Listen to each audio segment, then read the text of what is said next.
राधे राधे महाराज जी। महाराज जी, गुरु मेहरबान तो चेला पहलवान। महाराज जी, इस मन को मारने के लिए केवल गुरु कृपा का आश्रय हो या हमें प्रयास भी करना चाहिए? तो आश्रय ही तो प्रयास है। गुरु के आश्रय से ही शिष्य को परम पद की प्राप्ति होती है, इसलिए आश्रय पकड़े रहना चाहिए। भगवान है ऊर्ध्व और संसार है अधा। संसार अधा है, प्रकृति नीचे की तरफ है। मना कष्टानि इंद्रियाणि प्रकृति स्थानि कर्षति। और भगवान की तरफ चलना है तो गुरु डोरी पकड़ा दिया, नाम की डोरी, मंत्र की डोरी। अच्छा, किसी बिल्डिंग के आखिरी छोर पर जाना हो और डोरी से जाना हो, अब आप थोड़ा चढ़ चुके हो, अब आप सोचिए अगर डोरी छोड़ दी तो आपकी दुर्दशा हो जाएगी, मर जाओगे, हाथ पैर टूट जाएंगे किसी काम। अब तो चढ़ना ही चढ़ना है और उस डोरी में चिपके ही रहना है। ऐसे ही परमार्थ का पथिक यदि गुरु को त्याग कर दे, यदि गुरु की अवहेलना कर दे, गुरु का अनादर कर दे तो नष्ट हो जाएगा। चाहे सर के बल खड़े होकर साधना करे, गुरु द्रोही को कभी भगवत प्राप्ति नहीं होती। तो गुरु आश्रय कैसा है, जैसे वो एक डोरी पे चढ़ने वाला। अब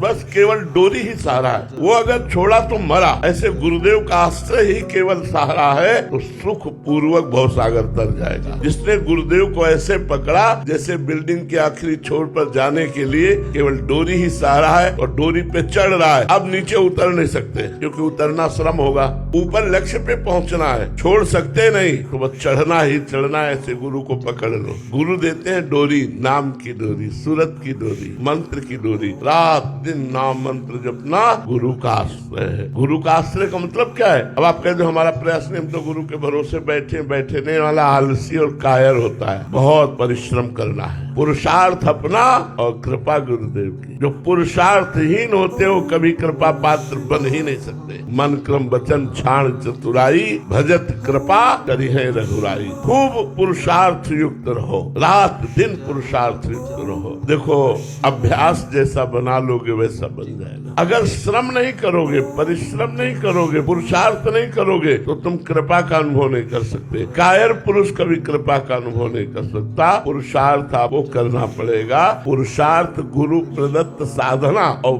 फल की प्राप्ति गुरु आश्रय, दोनों बातें हैं। अपना पुरुषार्थ पूरा और गुरु की कृपा पूरी तो पूर्ण परमात्मा का अनुभव। और जो गुरु की कृपा तो है पर अपना पुरुषार्थ विषयों में खर्चा कर रहे, उनको कभी भगवत प्राप्ति नहीं होती। गुरु कृपा है लेकिन मनमानी विषयों का भोग रहे तो पुरुषार्थ विषयों में लग गया, परमार्थ से हीन हो गए तो कहते हम पर गुरु कृपा नहीं। गुरु कृपा सब पर है। जैसे भगवान कृपा सब पर है, ऐसे गुरु की कृपा सब पर है। पर जो गुरु की आज्ञा मानकर खूब परिश्रम करता है साधना में, वही कृपा पात्र बनता है, वही कृपा का रसास्वादन कर पाता है। तो गुरु की कृपा का आश्रय और स्वयं का पुरुषार्थ भगवत प्राप्ति कराता है।